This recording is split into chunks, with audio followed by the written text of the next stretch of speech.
Shalom. First and foremost, I want to give all praises, honor, and glory to Yahweh, Bahasham, Yahweh Shai, Bahasham, Racha Kodesh. Double honors to the elders and the apostles of Great Millstone, and peace and blessings to the elect. And this will be an interesting lesson. I was reading something this morning from this post here, which led me to that site. I think it's called the New Climate Denial. And this is very interesting because, as we've been warning or sounding the alarm concerning this whole climate change narrative for a while now, it seems that, now they're trying to push, full steam ahead with it. But as they've learned from previous experiences, they want to first do away with any contradictory thoughts, questions, or opinions before they fully go ahead. And you'll find out what I'm talking about in a few minutes as we go through this here. Now, this is from a post by Marty Bent, and it reads: "The Center for Countering Digital Hate has labeled at TFTC21 and many other YouTube channels as purveyors of quote-unquote new denial that Google must punish for calling out climate hysteria." Let's see if we can find some synonyms for this here. So, purveyor says here, a person who sells or deals in particular goods, a seller, trafficker, or whatever they want to call that. It says here, a person, the next definition, a person or group that spreads or promotes an idea. Okay. So coming back here, they're saying that there are certain YouTube channels that are spreading, ideas of what they call new denial. And there needs to be some repercussions for that. So as we see in the screenshot, Google must update its policy on climate denial content. Google's current policy on unreliable and harmful claims states that content which contradicts authoritative scientific consensus on climate change will not be monetized on its platforms. So actually look up the word consensus. So consensus, the word consensus, as you can see here, is defined as a general agreement. Okay. Consent, agreement, harmony, accord, unison. Now, consensus is not it's not a direct correlation with facts per se. A consensus is really just something that is generally agreed upon. Okay. But you can have a consensus, a common opinion, a majority opinion on a matter, and that majority opinion may not be fact. It may not be the truth, in fact. It may just be a point of view that has been pushed to be accepted and become the majority opinion, but it doesn't make it the truth.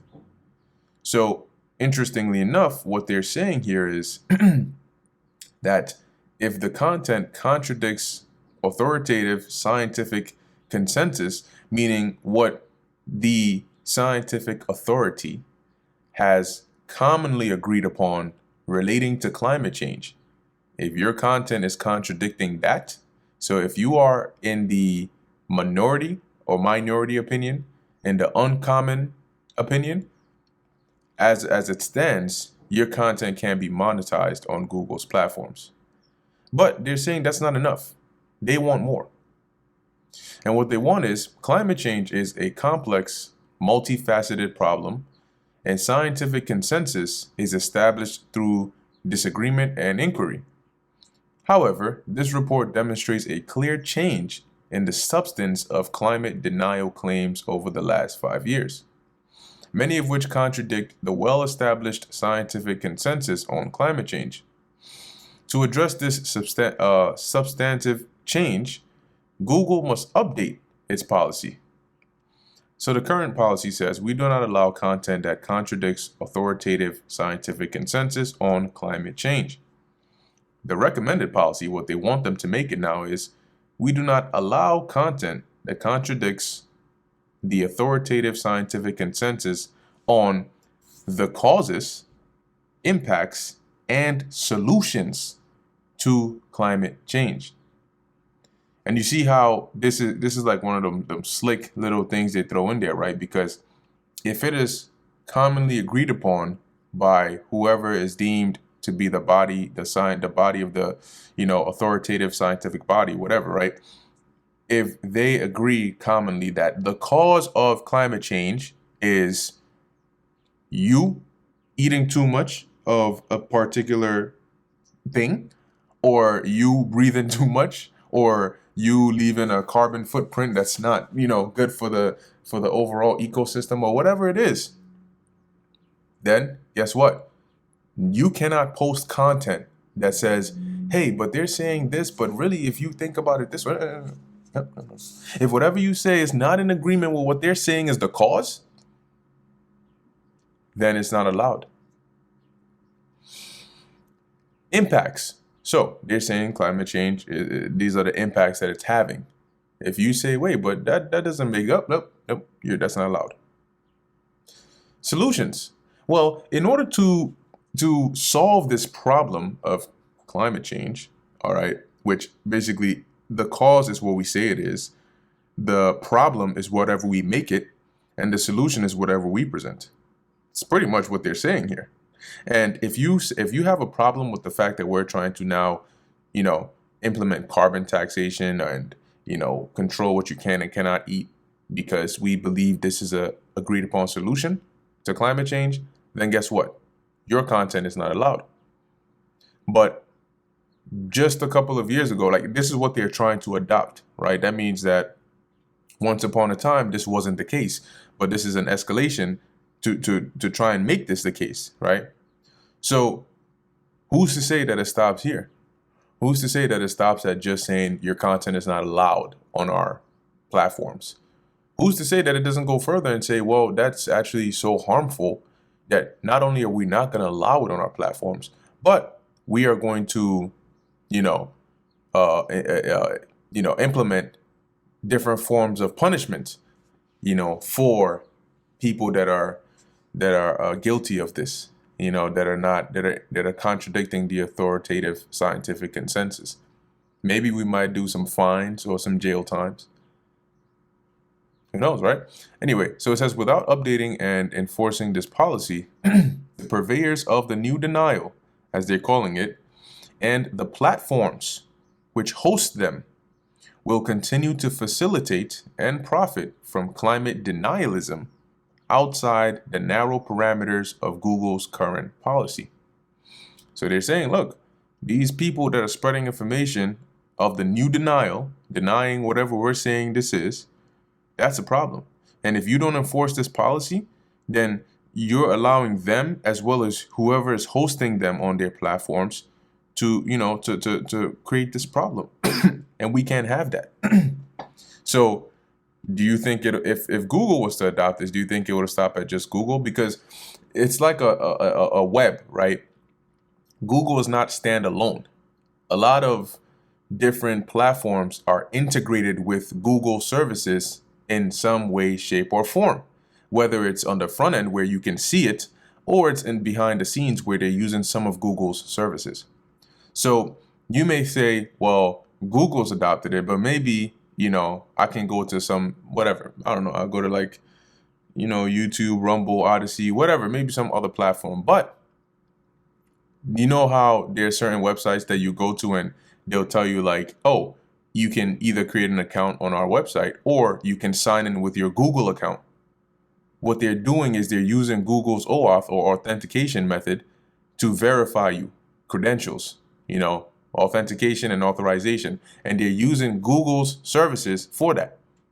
And that means Google's integrated with their platform. So now if Google says, well, this is our new policy, so anybody that is partnered with us or that's going to be using any of our services, you kind of also have to comply with this, because then it's like indirectly we're aiding in whatever our policy is against.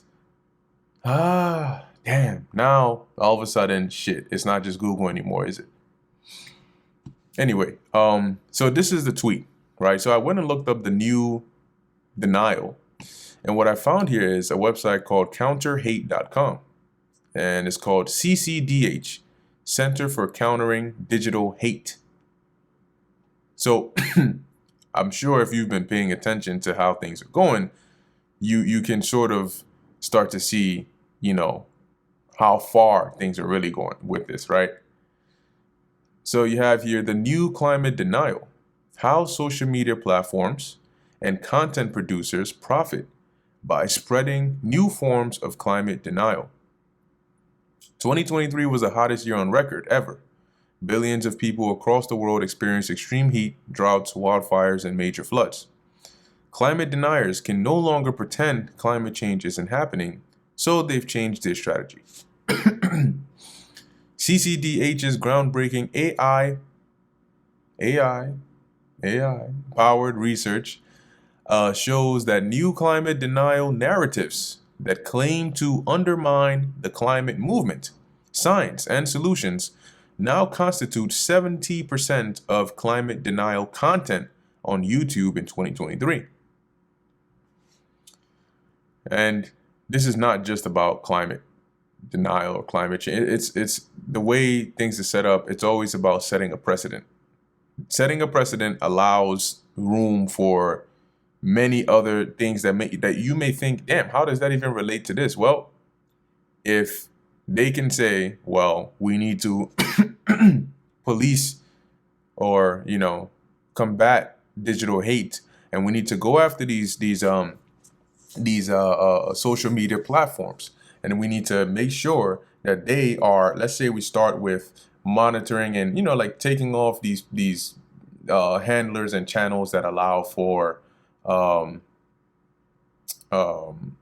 allow climate deniers to post content on there. Then who's to say it's going to stop there? They can say, well, while we're at it, let's not just do it for climate change. Let's do it for all other stuff. Because remember, this is CCDH, right? Center for Counterfeiting Digital Hate. So, but what is digital hate? And who determines that? Now let's see. I don't want to read through this whole entire thing. Let's see. Okay, maybe I'll jump through a little bit. Let's take a look here. Okay, so 2023 was the hottest year on record. Once unprecedented wildfires, floods, unbearable heat, and droughts are becoming normal to billions of people worldwide. It is difficult to deny the simple fact that our climate is changing in predictable and yet still, even now, shocking ways. And yet, the sensible majority of us who seek to avert climate catastrophe find ourselves continually having to deal with a tidal wave of disinformation designed to delay action. See that? Delay action. What action is this disinformation delaying exactly? These lies, welcomed, enabled, and often funded by oil and gas tycoons who benefit financially, are cynically used by political leaders to explain why they remain stubbornly incapable of taking urgent corrective action. In this report, for the first time, researchers at the Center for Countering Digital Hate have quantified the startling and important rise over the past 5 years in what we call new denial. There's a narrative behind the scenes when you start seeing these terms, right, that are going to become widely used. The departure from rejection of anthropogenic climate change to attacks on climate science and scientists, and rhetoric seeking to undermine confidence in solutions to climate change. New denial claims now constitute 70% of all climate denial claims on YouTube, up from 35% 6 years ago. Now I'm going to jump down and see if there's some other more interesting stuff here. since it's highlighted in bold, let's see. It is vital that those advocating for action to avert climate disaster take note of this substantial shift from denial of anthropogenic climate change to undermining trust in both solutions and science itself. Here we go, trust the science again. And shift our focus, our resources, and our counter narratives accordingly. The narrative shift from old denial to new denial seeks to undermine the solutions to mitigating the climate crisis and delay political action.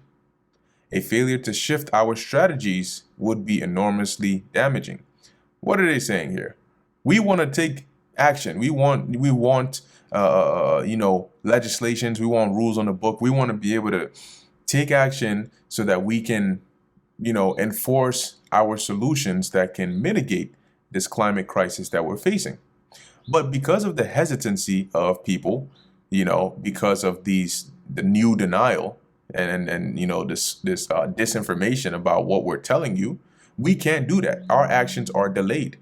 So if we don't start shifting up our strategies, putting pressure on these platforms to stop them from, hosting new denial content and pushing further and further to basically restrict your freedom of speech to a degree, if we don't do that, then we're going to be in for some trouble.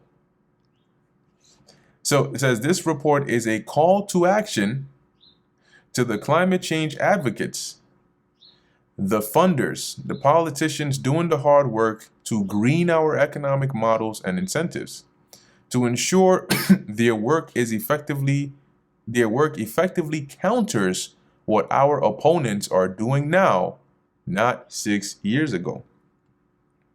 So there's this active, coalition to shut down or come and seek out new denialists, and suppress whatever it is they're trying to say, so that whatever solutions they come with, maybe it's a 15-minute city, right? Maybe it's, hey, you have a daily limit on how much red meat you can eat this week, and if you try to buy more than your allotted amount, it's going to be declined at whatever store you try to go to. Maybe that's a couple of part of the solutions. Who knows, right? But we definitely know that there's some narrative going on here. But this all plays into, right? Whenever you hear this digital hate, digital disinformation, policing the internet, this all comes down to we trying to push something. We can't do it because there's so many people speaking against it. We need to shut the mouths of those people, and when we can do that, finally, then we can push what we need to push. Now we're in control again. Because they cannot shut down the internet, like one day. If they wanted to, they'd have to, set up some real major event, which they could. But what they want to do is revamp it, so they have more control over it. And in order to do that, they got to shut down the other voices. So this is one aspect of that, dealing with, I guess, the push for narrative control. But then you also have this here, which I'm sure brothers and sisters have already seen. But, I just came across this as well. And this is an article from the peoplesvoice.tv. And the headline reads, Trudeau praying, according to him, right? Praying in public, reading aloud from Bible is hate speech to be severely punished. Interesting. The Trudeau government has introduced a bill that could land Christians in prison for quoting the Bible or expressing a traditional faith-based opinion if the Canadian government deems it, quote-unquote, promotion of hatred or anti-Semitism. So, and I did a lesson on this, which I pulled it up. It's called The Truth Will Be Outlawed. And it's interesting, when I did this lesson, I hadn't even heard anything about this. But the Spirit was just on me to do a lesson related to that. And then afterwards, I, saw some videos that brothers were doing concerning this right here, this bill. So a very interesting one, to say the least. But what we're seeing is it's all tied to prophecy, right? When you read in Amos 8 and 11, the Lord told us, right, that he would bring a famine of the word. Well, how do you think he's going to do it? He's not going to make all the prophets mute. He's not just going to give us amnesia so we forget the scriptures. So he's going to use some means to where, remember, the prophecy says of hearing the words of the Lord. Well, where are the words of the Lord? The Bible. But more specifically, from us teaching the Bible, because we bring out the truth of it. Okay? So by introducing bills like this, which if they become laws and then get adopted, more widely, you basically are pushing a famine of hearing the words of the Lord. Okay, and look, it's not gonna. Do you think, right, that they're saying, okay, praying in public and reading aloud from Bible is hate speech? So now you're thinking, okay, if they catch you outside, preaching or whatever, they can, penalize you for that. But their problem is not just the action of being outside or the action of speaking out loud. It's what you're saying, right? So if what you're saying is a problem when you're outside preaching it, would it not also be a problem when you're inside doing a video saying the same thing? So whatever this bill is, or whatever it is right here, clearly at some point it won't be limited to just outside readings or aloud readings. It'll really come down to any mention of whatever they deem to be hate. And in that case, eventually, it wouldn't be far-fetched for them to try and ban either certain parts of the Bible or certain versions of it, or try to push for a new version that is more inclusive. But here we are. This is the world today. So let me read a little bit more. Bill C-367, purported to amend the criminal code, will redefine the boundaries of free speech, criminalizing public Bible readings, prayers, and other expressions of Christian teachings. This move by Trudeau's liberal government has been interpreted by many as an attempt to criminalize Christianity and traditional values under the pretense of combating undefined hate speech. Yeah, they never define it. It exists without a definition. That's an interesting one. Christian persecution is about to be introduced in Canada if passed. Right, it hasn't been passed yet, but if passed, Bill C-367 could land Christians in jail for quoting the Bible or expressing a faith-based opinion if the Canadian government deems it promotion of hatred or anti-Semitism, right? So imagine a situation where, you may live a certain way, but now it's like, yo, you can't even be caught mentioning this. I just heard him. He was just saying this, that, and that. He said that the Bible says you can't be doing this. Oh, shit. Where he at? Get his ass. Thought Police 2024 edition. Okay. Anyway, let's see. Yeah, here comes this guy. Oh, shit. Anyway, critics argue that Trudeau supported bill will lead to severe penalties for those who publicly practice traditional Christian beliefs, especially regarding controversial issues such as TGs. So what they're doing is, look, we're trying to push what we want to push. We don't need any, adversaries, be it from a book or from you. So you got a problem with that? Take it up with the bars in jail. According to Rebel News, similar concerns have been raised in the past with Bill C-63, highlighting a trend towards increasing restriction of speech in Canada. Egregious examples of anti-Christian bias in recent Canadian history include: in 2013, the Canadian Supreme Court classified the Bible-based criticism of Moses as a hate crime in connection with an otherwise really homophobic leaflet.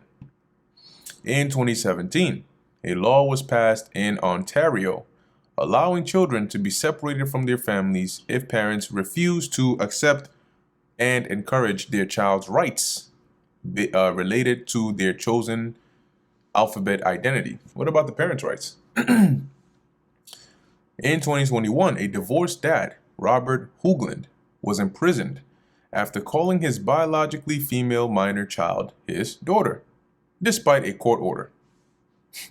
This is what you using court orders for? Oh my goodness. In 2022, Canada banned so-called conversion therapies for anyone giving advice by promoting a family model based on Christian teachings, or which reinforces the idea that human beings are created entirely male or female from birth. Uh-oh, that's a problem. Can't do that. Cannot do that. The potential for heavy fines or imprisonment for expressing traditional Christian views is a direct threat to religious freedom in Canada.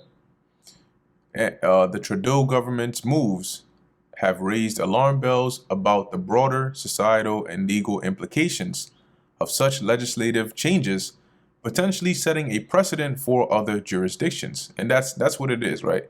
It's usually just one country or one government or one, body of authority that comes out and says something or pushes something, and then it becomes a trend and it gets adopted and it goes on and on and on.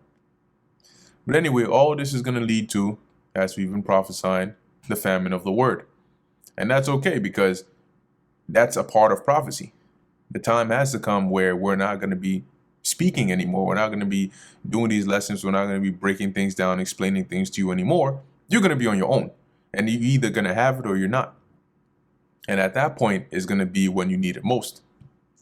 This is the book of 2nd Ezra, chapter 5, verse 9. And salt water shall be found in the sweet, and all friends shall destroy one another. Then shall wit hide itself, and understanding withdraw itself into his secret chamber, and shall be sought of many, and yet not be found. Right? Which sounds like Amos 8 and 11. Then shall unrighteousness and incontinency be multiplied upon the earth. One land also shall ask another and say, Is righteousness that maketh a man righteous gone through thee? And it shall say, No. At the same time shall men hope, but nothing obtain. Meaning you're going to be hoping in vain. They shall labor, but their ways shall not prosper. So we're coming into that time. Initially, people, oh yes, get that bill passed, get it off the street. You don't want to hear it.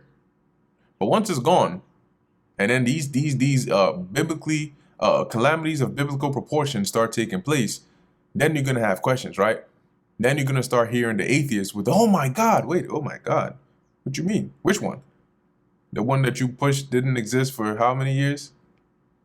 But hey, if you want a good story, go read about Antiochus Epiphanes' death, and how even he, with his proud ass, was humbled. Okay. Anyway, with that, I'm going to end it here. Lord willing, that was edifying and informative to the elect. In closing, I want to give all praises, honor, and glory to Yahweh, Bahasham, Yahweh Shai, Bahasham, Recha Kodash. Until next time, Shalom.